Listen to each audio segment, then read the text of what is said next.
최근에 영화 잠이라는 것이 개봉이 됐습니다.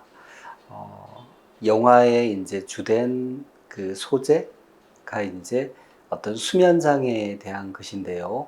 이 주인공이 이 잠을 자다가 혹은 잠에서 깼는지 어땠는지 모르는 상태에서 여러 가지 이제 행동을 하면서 이제 사건이 벌어지는 거죠. 이 영화에서 이제 주인공은 이제 신혼부부로 돼 있고 또 아내가 이제 임신을 한 상태이고 뭐 이런 상태입니다. 이런 내용들은 이제 영화 예고편에도 나오는 것이니까요. 근데 제가 이제 영화를 보고 왔습니다. 영화를 보면서 이 영화 자체 이제 메시지와는 좀 별도로 이 수면 의학자로서 이 영화 잠에서 그려지는 이제 수면 질환에 대해서 말씀드리려고 합니다.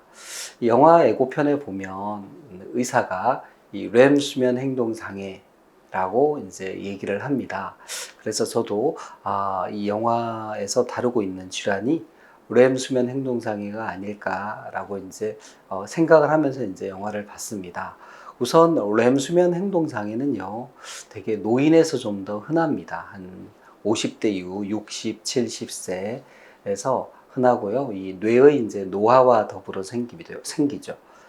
그래서 이제 잠을 자는 중에 특히 꿈을 꾸는 수면 중에서 꿈 내용을 그대로 행동으로 옮깁니다. 그리고 상당히 이제 감정이 실려 있는 말이나 행동을 하죠. 그래서 옆에서 자는 사람이 이제 깜짝 놀라게 되기도 하고, 예, 그렇습니다. 그리고 이제 난폭한 행동을 하다가 다치게 되기도 하죠. 한편 이 영화에서 주인공은 아마 한 30대 초중반 정도의 남성으로 이제 나와 있습니다. 그래서 이 나이대에는 이제 렘 수면 행동 장애가 좀 드물고요. 이 젊은 사람에서 렘 수면 행동 장애가 나오는 경우는 이제 기면병 정도 되겠습니다. 근데 영화에서 그 주인공이 낮 동안 심한 졸음으로 시달린다라는 내용도 없어서 기면증이 있는 것 같아 보이지는 않습니다. 어쨌든 이제 주인공이 잠을 자다가 뭐 일어나 앉는다든지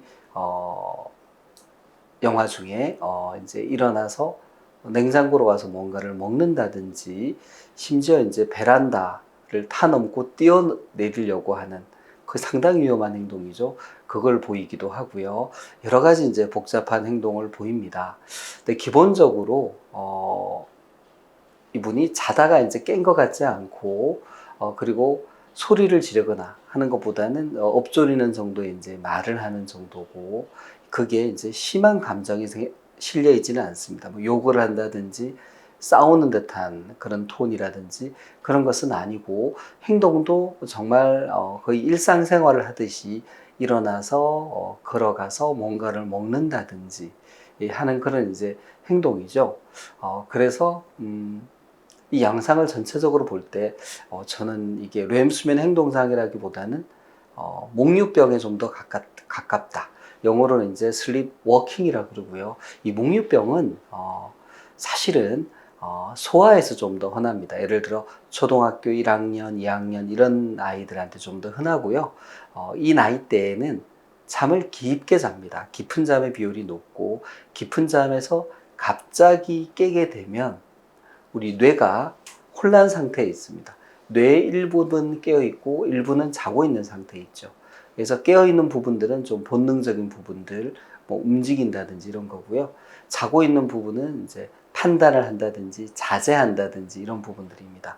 즉 행동은 하고는 있으나 자제가 되지 않고 통제가 되지 않으니까 본능적인 행동을 하지요. 그래서 이제 그 중에는 뭘 먹는다든지 심지어 이제 뭐 소변을 본다든지 그리고 뭐 가려움은 긁는다든지 심지어 코를 후벼판다든지 이런 다양한 형태의 증상이 나타날 수 있습니다. 이 영화의 주인공이 보이는 증상은 이제 몽유병 증상이 좀 더 맞고요. 영화 후반부로 가면은 이 질환을 지칭하는 용어가 이제 몽유병으로 좀 바뀝니다. 그래서 좀 렘 수면 행동 장애와는 조금 거리가 있는 그런 묘사가 아니었을까라는 생각이 들고요. 이 영화에서 이제 이 증상의 조절이 잘 이제 되지 않는 양상을 보이고 약을 이제 먹는데 약을 먹어도 크게 효과는 없고 또 행동적인 그런 지침을 줍니다. 환자가 이제 다치면 안 되기 때문에 집안에 이제 이렇게 뾰족한 부분을 좀 부드럽게 만든다든지 부딪혀서 다치지 않도록 한다든지 그리고 뭐 문단속을 제대로 한다든지 등등 다양한 그런 지침들이 나오는데요.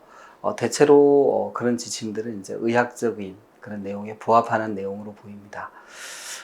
근데 한편 이제 이런 목류병이 이렇게 치료가 잘 되지 않을까 라는 이제 생각을 하게 되는데요.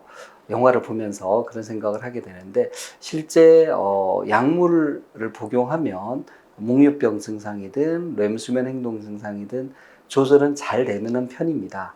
근데 어느 질환이든지 간에 정말 한 1% 정도는 약을 꽤 많이 복용해도 증상 조절이 잘 되지 않아서 어려움을 겪는 경우가 있고요. 또 제가 진료한 환자 중에도 그런 분들이 있습니다. 그러나 대부분의 경우에는 증상 조절이 잘 된다는 점, 그리고 렘수면 행동 장애든 목류병이든 간에 중요한 수면 질환이고 수면 클리닉에서 이제 도움을 줄 수 있다는 점이 이제 중요하겠습니다.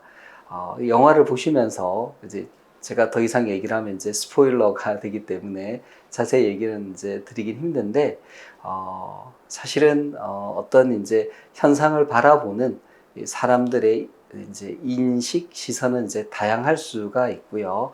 거기에 대해서 이제 그 사람들 나름대로 이제 대응을 하게 되는 것, 뭐 그게 이제 어떻게 보면 그 사람의 이제 가치관이고 뭐 철학이고 이제 이런 것이기는 할 것 같습니다. 그러나 이제 영화는 영화고 제가 얘기하는 건 이제 의학인데 의학적으로는 렘수면 행동장애든 목류병이든 상당히 많이 연구가 되어 있고 그 원인에 대해서도 꽤 많이 알려져 있고 그리고 그 증상을 조절하기 위해서 어떤 것을 해야 하는지에 대해서도 잘 알려져 있고 또 그런 치료가 상당히 성공적인 편입니다. 그래서 수면 중에 그 양상이 어떤 것이든지 간에 말이나 이상 행동이 보일 때는 꼭 수면 클리닉을 방문하셔서 수면 다운 검사 받아보시고 그 검사 결과에 따라서 치료를 받으시면 좋겠습니다. 실제 목류병이나 렘수면 행동장애 외에도 다른 수면 질환이 겹쳐 있는 경우가 많고요. 그런 질환들을 감별하고 치료하는 것도 수면의학에서는 아주 중요하게 생각합니다. 이상입니다.